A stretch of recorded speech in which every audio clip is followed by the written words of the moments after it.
ನಮಸ್ಕಾರ ಸ್ನೇಹಿತರೆ, ನನ್ನ ಸ್ಟಡಿ ವಿತ್ ಶಂಕರ್ ಯೂಟ್ಯೂಬ್ ಚಾನಲ್ಗೆ ಸ್ವಾಗತ.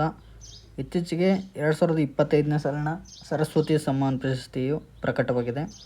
ಈ ಒಂದು ಪ್ರಶಸ್ತಿ ಪರೀಕ್ಷೆ ದೃಷ್ಟಿಯಿಂದ ಇಂಪಾರ್ಟೆಂಟ್, ಸೊ ತಿಳಿದುಕೊಳ್ಳೋಣ ಸ್ನೇಹಿತರೆ. ಸರಸ್ವತಿ ಸಮ್ಮಾನ್ ಪ್ರಶಸ್ತಿ 2025ನೇ ಸಾಲಿಗೆ ಖ್ಯಾತ ಬಂಗಾಳಿ ಲೇಖಕ ರಾಮ್ಕುಮಾರ್ ಮುಖ್ಯೋಪಾಧ್ಯಾಯ ಅವರು ಆಯ್ಕೆಯಾಗಿದ್ದಾರೆ. ಇಂಪಾರ್ಟೆಂಟ್.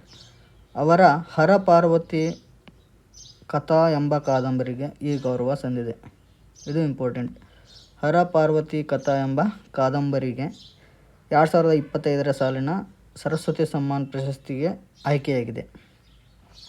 ಇನ್ನು ರಾಮ್ಕುಮಾರ್ ಮುಖ್ಯೋಪಾಧ್ಯಾಯ ಅವರ ಹರ ಪಾರ್ವತಿ ಕಥಾ ಶಿವ ಮತ್ತು ಪಾರ್ವತಿಯ ಪೌರಾಣಿಕ ಕಥಾಹಂದರವನ್ನು ಆಧರಿಸಿದಂತಹ ಒಂದು ಕಾದಂಬರಿ.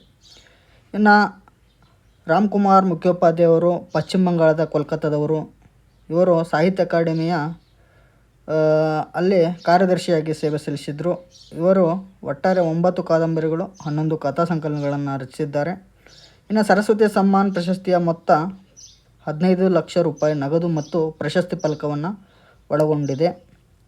ಇನ್ನು ಸರಸ್ವತಿ ಸಮ್ಮಾನ್ ಪ್ರಶಸ್ತಿಯನ್ನು 1991ರಲ್ಲಿ KK ಬಿರ್ಲಾ ಫೌಂಡೇಶನ್ ಸ್ಥಾಪನೆ ಮಾಡ್ತದೆ. ಭಾರತದ 22 ಭಾಷೆಗಳಲ್ಲಿ ಕಳೆದ 10 ವರ್ಷಗಳಲ್ಲಿ ಪ್ರಕಟವಾದ ಅತ್ಯುತ್ತಮ ಕೃತಿಗೆ ಈ ಸರಸ್ವತಿ ಸಮ್ಮಾನ್ ಪ್ರಶಸ್ತಿಯನ್ನು ಕೊಡ್ತಾರೆ. ಇದುವರೆಗೂ ನಮ್ಮ ಕನ್ನಡದ 2 ಮಹಾನ್ ಸಾಹಿತಿಗಳಿಗೆ ಪ್ರಶಸ್ತಿ ಸಂದಿದೆ. SL ಭೈರಪ್ಪ ಅವರ ಮಾಂದ್ರ ಕೃತಿಗೆ 2010ರಲ್ಲಿ ಸರಸ್ವತಿ ಸಮ್ಮಾನ್ ಪ್ರಶಸ್ತಿಯನ್ನು ಪಡೆದಿದ್ದರು.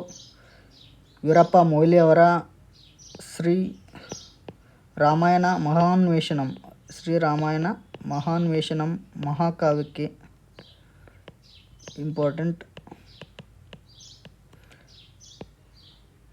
2014ರಲ್ಲಿ ವೀರಪ್ಪ ಮೊಯ್ಲಿ ಅವರ ಶ್ರೀ ರಾಮಾಯಣ ಮಹಾನ್ವೇಷಣಂ ಎಂಬ ಕಾದಂಬರಿಗೆ ಸರಸ್ವತಿ ಸಮ್ಮಾನ ಪ್ರಶಸ್ತಿ ಬಂದಿತ್ತು. ಇಷ್ಟು ಸರಸ್ವತಿ ಸಮ್ಮಾನ್ ಕುರಿತ ಒಂದು ಚಿಕ್ಕ ಮಾಹಿತಿ. ಓಕೆ ಸ್ನೇಹಿತರೆ, ಧನ್ಯವಾದಗಳು.